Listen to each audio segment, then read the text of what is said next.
Good morning, everyone. Kris here with Inspired Energy.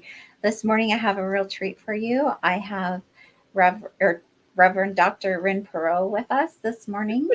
And so, Rynn is a thought leader, a spiritual leader, and a growth coach, a parapsychological theorist, author, content creator, and psychoedutainer, which I love that word that you created. Um, and she helps to equip and support people to endure their personal growth and transformation. And I took this mission statement from her website. So she wants to orchestrate opportunities for you to consciously heal and transform yourself by laying down what no longer serves you, to hold that sacred space for you to integrate the shift and reveal the truth underneath, to live empowered in authentic alignment with your highest potential. So welcome, Rynn. You almost made it through. Yeah, almost. Not quite. So welcome. So one of the things that we wanted to talk about today is getting out of your own way so that you can see the future. So can you tell me a little bit about that and what you mean by that? So most of our section, most of our programs or services are all centered around the idea that the biggest questions in life are know who you are. So who am I and what am I meant to do with my life? And those are the questions that burn in every soul. And yet they are the questions that no one can seem to ask.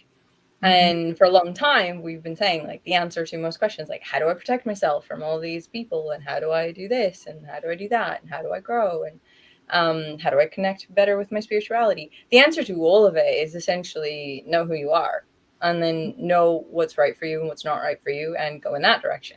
And you're much more protected in that way, and safer in your navigation in that way.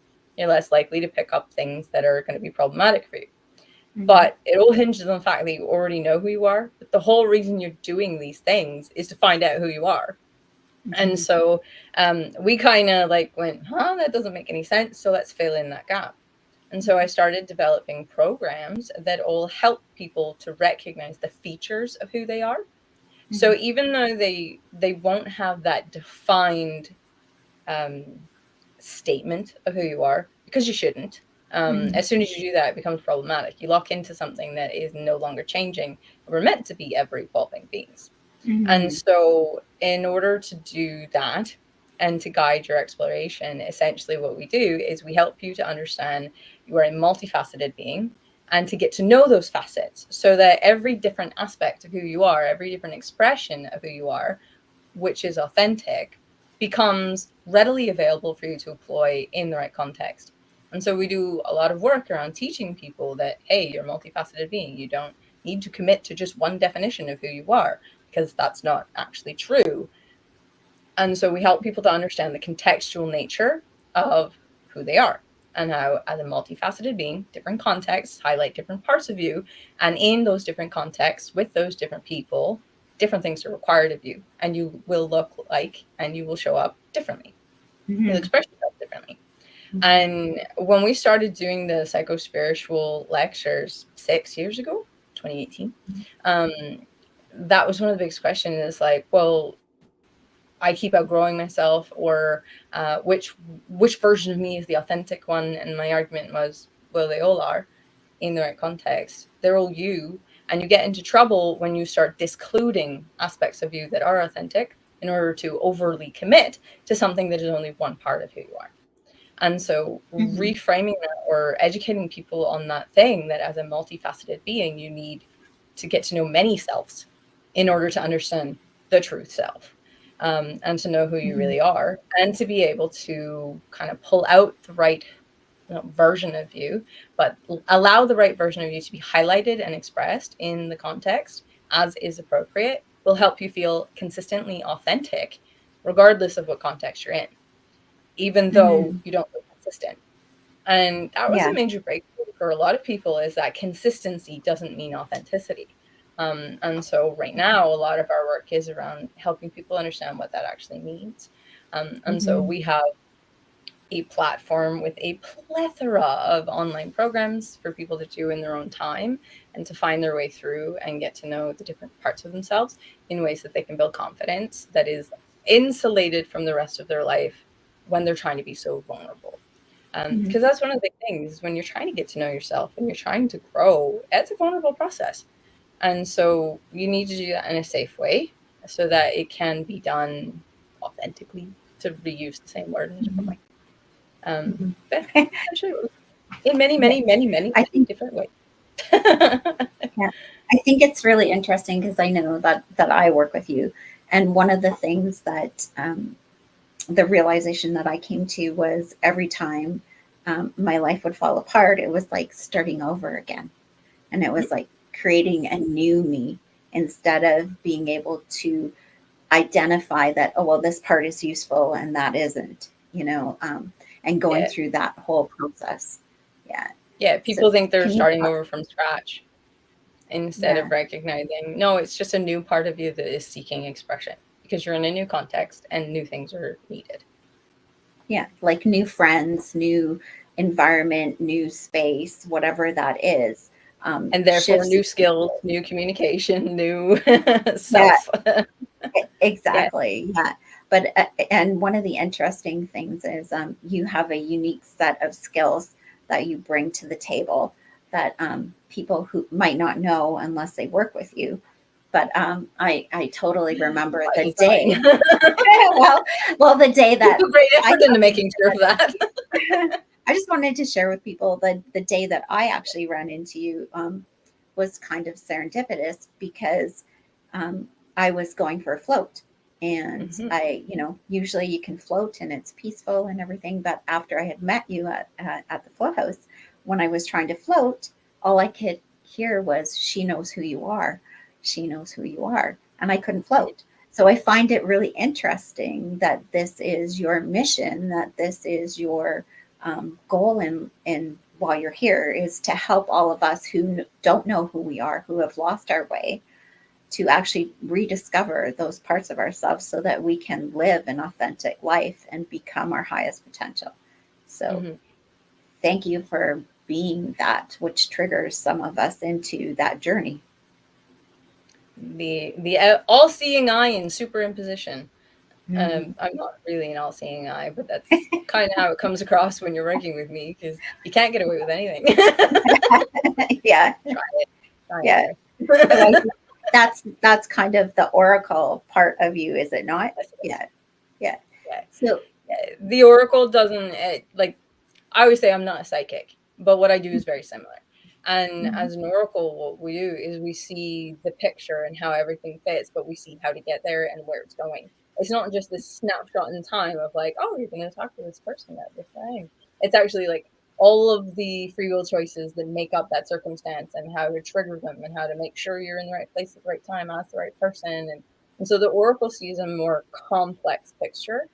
And a huge part of what I do is like, because I do services at Clair-i-tea that are like psychic readings, but I always say I'm not a psychic and that's not what I'm doing. And once people do sessions with me, they realize what that means. And essentially it's because I do believe you are a free will being. And so even though there are these milestones or markers in your life, you are still making decisions about how you're going to get there and what it's going to look like when you get there. And so what I do is I tell people, okay, this is the picture, but here are the myriad of ways that could look when you get there. And here's the myriad of ways that experience could feel when you get there. So here are your choices to make it how you like it when you do hit that milestone. Because it is about, like, the people who work with me aren't looking for someone else to answer the question for them. They're desperately trying to learn how to answer the questions so they don't have to hire someone else every time they have a thought or they need to work through something. They want to be able to heal and grow, and they need the tools. And so a lot of the people who work with Clair-i-tea, the allies, a lot of us are actually here to educate people on how to work with themselves. And so we're about getting the tools in the people's hands and about equipping people. And even if, like, because many people don't have a healing skill, and so they should be hiring someone else for that. But knowing more about who you are and what works for you helps you know who you should be working with. And it can align you better with the right practitioners so that you get more out of what you do. Because that's a big question that I get asked a lot when people first come. They get impressed by whatever, and then they're like, oh, well, I'm just going to switch everything over to you. And like, how do I do this? I've been so committed to like Tai Chi forever. So how do I switch gears to what you do? I was like, oh, no, I'm not a religion. Don't, like, we work together. So what we do is the psychoeducator part. Like, I am a living cartoon, so it's entertaining. We talk about really heavy stuff, and it can get overwhelming. But it's going to be done in a way that is more playful, because I don't believe we only learn through trauma and trauma, even though that is a en masse human program. I believe that we learn better through play and invitation and exploration. And so that is the tone that I come at it from, even though it's really intense. It's heavy work. We're doing it intense. We are clipping along, and I am not going to wait for you to catch your breath. We're going to outpace your consciousness so that you can move beyond what you could think of before.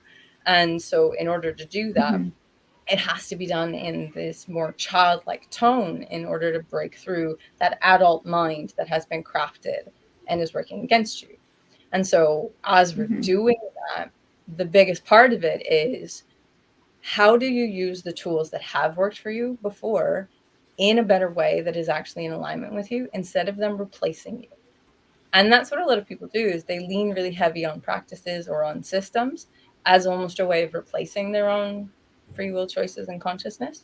And so it's like, okay, how do you work with your base religion or the system of work? Like if you like astrology, how do you work with those things, but in a way that actually empowers you instead of a way that is more as an excuse or as a default programming? Enabling. Yeah. Thank you. I was trying not to say it. That's okay. You know me, I'll say it. I'm saying there's a really powerful way to work with them and a way that's really disempowering to work with them. Yeah, when you rely on it. Anyone who's worked with me knows the quote I'm referring to. Discernment? No. No, oh, that's Mercury retrograde. Oh, yeah. It happens several times a year, your entire life. Figure it out. Like it's going to happen again. Yeah, work with it, right? Work with it, not against it. You need to work with your nature, not against it. And a huge part of that is knowing what it is in the first place. And because most people are just kind of motoring through their lives, not really knowing why they're doing what they're doing, they're pretty much playing catch up to their own story. And I think it is unfortunate. And it's why we spend so much time trying to heal from trauma and traumas instead of so much time breaking through whatever was holding us back. Because we're essentially looking in the rearview mirror in order to navigate moving forward. And I don't think that humans are going to do that very well. They don't do it very well, but I don't think it's going to be terribly productive. So let's do it a different way. Yeah. And that's essentially what we stand for. So shed away the excess to reveal the truth underneath. Get away from everything that's working against you or isn't actively helping you. Find the core of what was useful in it, and then allow that to actually be applied. And so it's not about like, hey, don't do those other things. It's about, okay, why do you do those things? Why is it working for you? And is there a better version or better relationship with it to really up level what your practices are doing for you and up level your understanding of yourself so that you can make better decisions about who to work with, what to do, what is worth your time, what isn't worth your time. And you can actually find out, hey, what was the root of this thing that's been holding me back forever so I can move forward? Because those things take decades for people to untangle, and they don't necessarily need to. And so we are really good at like, okay, let's break this down into a few basic decisions. When you make those few basic decisions, you get a world of information available to you, but you didn't need to trim the tree one branch at a time. You just need to know what to actually snip to untangle your entire story that has been holding you in place. Yeah, I think one of the biggest complexes too is that people look at somebody else and they go, oh, well, that worked for them, so I'm going to do that. Yeah. And then they don't understand why it's not working for them. And because you're not them. Yeah. So, that's what you're trying to do is actually make people recognize who they are and what works for them and what doesn't work for them. Yeah. Is what Well, it's like one of the programs that you just did with me in August. Mhm. It was 4 major categories. It's like you only need to know which one of the 4 you are. But then in the very last class, I broke it down. I was like, okay, but when you actually do the math of what you just did, well, there were 4 categories, but in one of those, there were 12 different categories, and one of them, blah, blah. And it works out to be like 248 different profiles were developed, Mhm. but you guys only recognized 3 questions that were asked. And Right. so the way that people work through life when they're essentially feeling through the dark is you're trying to figure out which of 280 some odd things you are, instead of realizing you're only trying to figure out 1 out of 4. You're only trying to figure out 1 out of 6 and doing it sequentially. And that's how our programs are built, is that we break it down into sequential choices, minimize your options, not minimizing your options, but minimizing the conditions you need to consider, so that huge complex things that are so intricately entangled actually become very simple to navigate.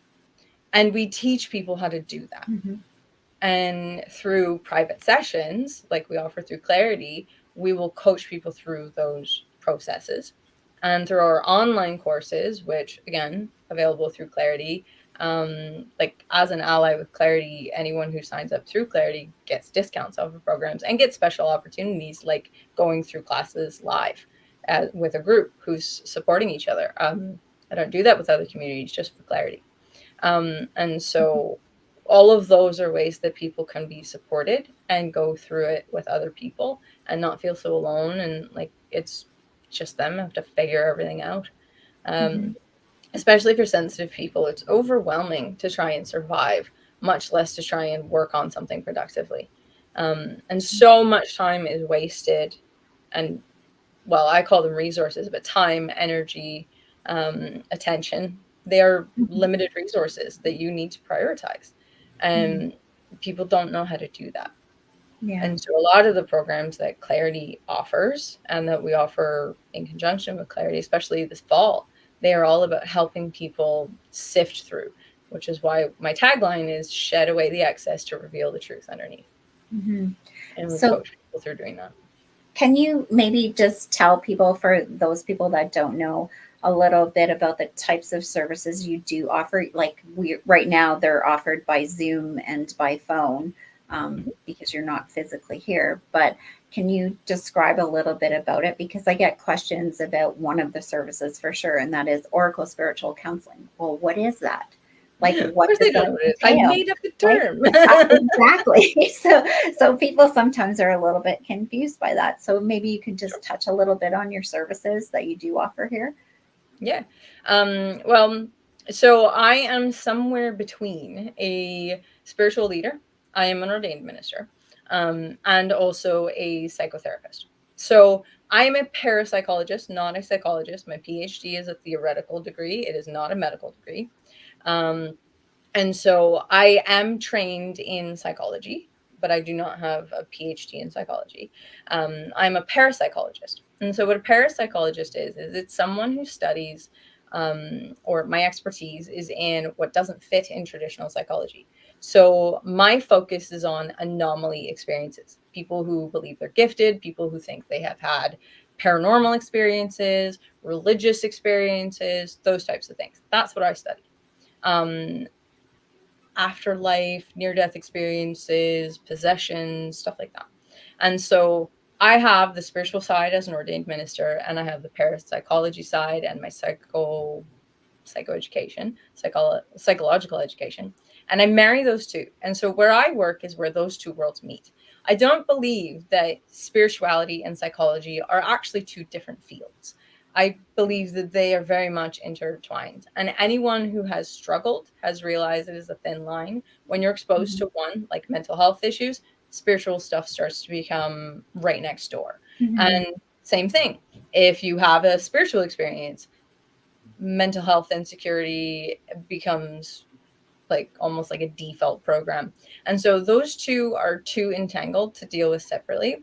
And so what I do is we approach it as a holistic thing where we incorporate both sides of it. in the way that we speak, I speak very much on the psychology side, or the educating people, helping people become conscious of what's happening so that they can change their behavior, change their beliefs, and we do that consciously. But we acknowledge the spiritual influences that are getting in their way of that. And we also leverage the spiritual influences that could be alleviating some of the pressure on it. And so in psycho-spiritual sessions, it's kind of our catch-all term. It's like, here's your chunk of time. What do you want to play with? I have, like, I think recently I had to put a profile. People like, oh, what are all your certifications in? And there were like 47 of them. Like, I do a stupid amount of stuff. And in psycho-spiritual education or psycho-spiritual sessions, basically, here's me, here's the tool bag, pull out what you want. And so you can employ just about any of the techniques that I do within that context to get the answers that you need and to equip yourself to be able to continue your progress on your own in between sessions. Usually people do multiple sessions. It's not required. Like, you can come in, do one session, off you go with whatever you get out of it. But many people end up being like, oh, I want to go full on. I want to do this. And so we turn it into programs where we can facilitate them through a process. Yeah. So who would be, sorry, didn't mean to cut you off. Who would be your ideal client, or what type of person would want to do this type of work? The frustrated. So people who are genuinely wanting change and who are ready for it, but don't know how to do it. And so a huge proportion of my clients are people who just don't know what the next step is, or they know something is hiding under the surface within them, but they can't identify it, they can't bring it out, and they just don't know how to do that. But they're looking for an opportunity or a context or that missing piece of information. That's a huge part of it. The other part of it is people who are struggling and stuck, and they have no idea what's next, or that something even needs to happen. They just want to be relieved from it. And so in both cases, we approach it the same way. Because I do healing work as well. I have 4 different modalities of healing work. I am a shaman, and so I do shamanic healing as well as other energy work. And so for some people, we do that. We take care of them.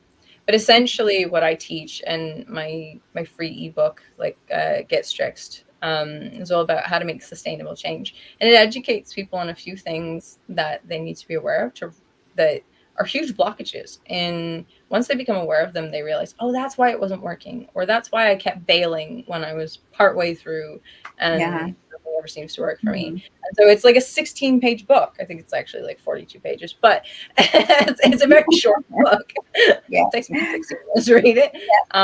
It's a very short book, but it tells you so much about why it's not working. And so for some people, they need to be taken care of. And so everything happens in 3 layers. We shed away the excess, which is to deconstruct whatever's holding you back. And then you have to integrate, allow things to settle and become real. And people suck at taking rest. They really suck at it. And it's such an integral part. And I have entire programs that teach you why. And then you build. But what people try and do is, ooh, new exciting thing. Let's just put it in, and then it'll push out the other thing. And that doesn't work. And so shed, integrate, and build. And everything is built on that structure. I think it's interesting too that when you're in that phase of just wanting something new, something different, because you know it's not working anymore, I think that people don't understand to the level at which they are traumatized and just functioning in the world, and they're not actually being in the world. They're just surviving it. And I know for myself, I didn't understand that until I started working with you. Like, I didn't understand how deep that was, like I thought I was okay. Yeah, sure. I've been hurt a couple times, whatever that is. I'll just keep going. I'm still highly functional. It's all good. It's all good. Yeah. Until your body starts shutting down and your mind and everything. And then you go, oh, that's why. So I think it's really important. You start making all your relationships free clients. Yeah. Exactly. Yeah, that was the date. Got it. Certain type of guy. You think maybe he's the demographic you're supposed to be serving in a different way? Yeah. Exactly. But it's funny how also when you talk about your gifts being so natural that you don't even know that Yes. they're a gift. You just express them and you think, oh, well, everybody does that, right? Um, Yeah, and they and don't. especially, yeah, They don't. working with the group, like that we have been for quite some time.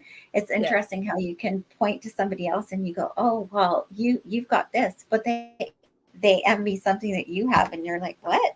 Like that's nothing compared to what you have, because you do this whole comparison thing in the beginning, right? But we Yeah. each are a part of a whole, right? Yeah, Yeah, you it's guys are so prone interesting. to envy. It's hilarious to me. Because I see like how precious and unique every individual person is, but it's so funny. Hmm. The One of the biggest prayers most people have, especially people in this like conscious evolution side of things, one of the Hmm. biggest prayers is I want to be unique and recognized for that. But then you guys prioritize everything that's like everybody else, and you totally dismiss the things that are unique about yourselves. And I'm just like, what is happening here? And so I spend a lot of time just trying to like, hey, look this direction, like this Yeah, direction. And that's exactly. This exactly is what it good. is. Like, Yeah. and that's what people do. And that I think that was probably one of the first lectures you heard me do, Yeah. Hmm. was about how the thing that you are greatest at is the thing you will Hmm. completely dismiss. And that's Yeah. why people are really good at receiving terrible feedback about what they shouldn't do. And they Hmm. are terrible at claiming what they are great at, because they Hmm. genuinely believe it was because it's so natural, it doesn't catch your attention. Hmm. There's no contrast to it, and so there's no tension behind it. You don't notice it because the survival mind, here goes psychology, the Yeah. survival mind doesn't need to track it because it's not threatening, and so you Yeah. don't even notice it, and you're like, oh, everybody does that. Genuinely Hmm. not. If you spend 15% of your time complaining that what you do for everyone else no one seems to do for you, it might not be a thing everyone does. It might just Yeah. be the thing that you do. And so Exactly. recognizing those things, it's like, oh, how come nobody ever asks me how I am, but I ask everyone else? Maybe that's indicative of one of your skills.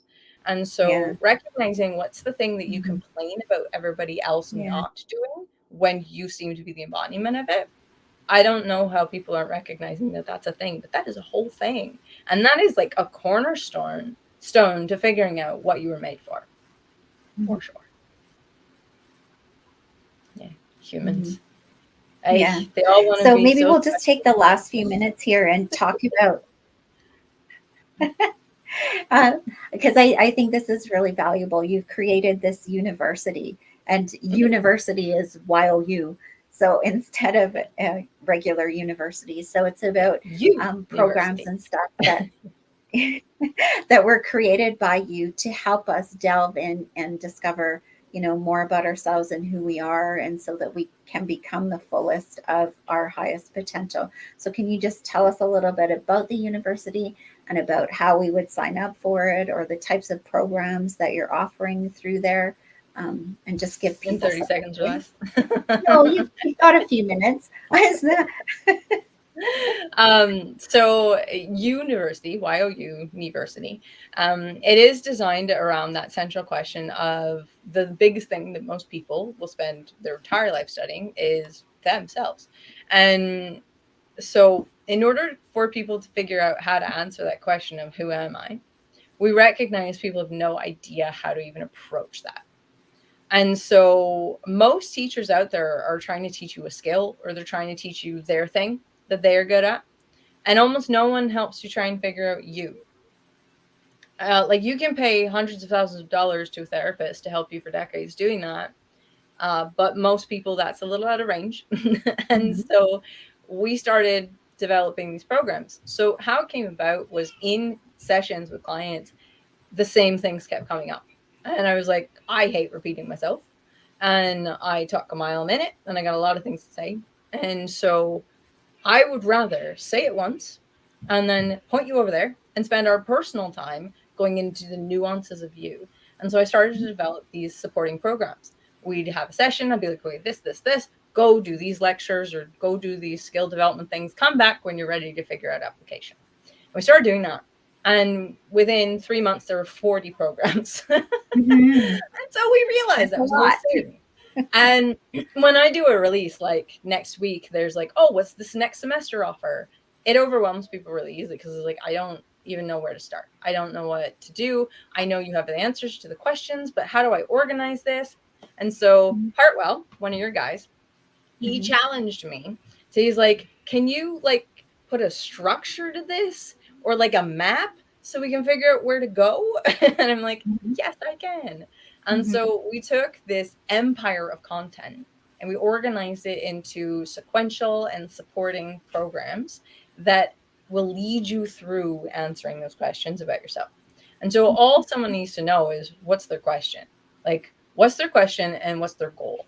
And once they know that, then us and our admin can figure out, okay, what kind of programs do you need in order to be able to answer those questions about yourself? And a lot of them are the kinds of things you would learn if you were doing a therapy program with someone, or you were getting this, that, and the other program from some spiritual teacher. But it's all organized in one place and then sequential so that it builds on itself towards your goal. Ultimately, the goal for everyone, or the big question, is who are you and what are you capable of? And then how do you apply that to have the biggest impact you're capable of having? And so we organized everything for people to help them get there. They can sign up, like they can send in an application just to start a conversation with us through our website, strixrynn.com, or through asking Clair-i-tea and bugging Kris, and then she'll do it. I'm good at forwarding it. Yeah. Copy, paste. Yeah. And so when people have big questions or big blockages and they are hungry and ready to get through it, we figured out how to help them do that. And so rather than rebuild the wheel, like, let's not reinvent the wheel at every turn.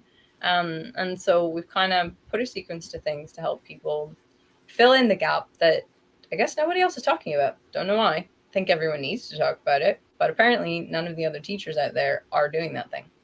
Everyone wants you to pay hundreds of thousands of dollars to figure out who you are. All of the people on the Instagram platforms and Facebook groups, they want you to pay the $17,000 coaching program to one-on-one help you do it, while they get frustrated at the fact that you're not doing it quick enough. They want you to pay thousands of dollars for those things. And I'm like, no, let's see how much we can cram into as little of a commitment as possible, because let's be honest, that's all people can do. Most people who are struggling and need help don't have thousands of dollars to pay a coach. Exactly. Most people who genuinely need to get over trauma are barely functioning. They don't have the bandwidth to do very much. They need to be handheld through that process. They need it broken down for them, and they need a map. And so that's where we come in. And then, like I said before, we work with your other systems, with your other practices, with your other teachers, and we fill in that gap so you can get more out of the things that you're already doing. We're not trying to replace your religion or your favorite hobby, but when that's not enough anymore, we can kick it into the next gear. And that's what we do. And so, in a nutshell, that's university. Yeah. Well, thank you so much for creating that and for being here with us today and explaining all of that to us. It is extensive. You have, an extensive skill set, an extensive vocabulary, extensive body of work. And it's just a testament, I think, to others about reaching your highest potential. You are that example to many people. Practice what you preach. Exactly. So with that, I guess we'll say goodbye and thank you very much for joining us here today. If you have any questions, you can contact us here at Clair-i-tea through our website. You can send us an email, you can call us, and we'll make sure to put you through to Rynn if that is something that you're wanting to do. Go on an exploration of yourself and discover who you are and your highest potential. So thank you, Rynn.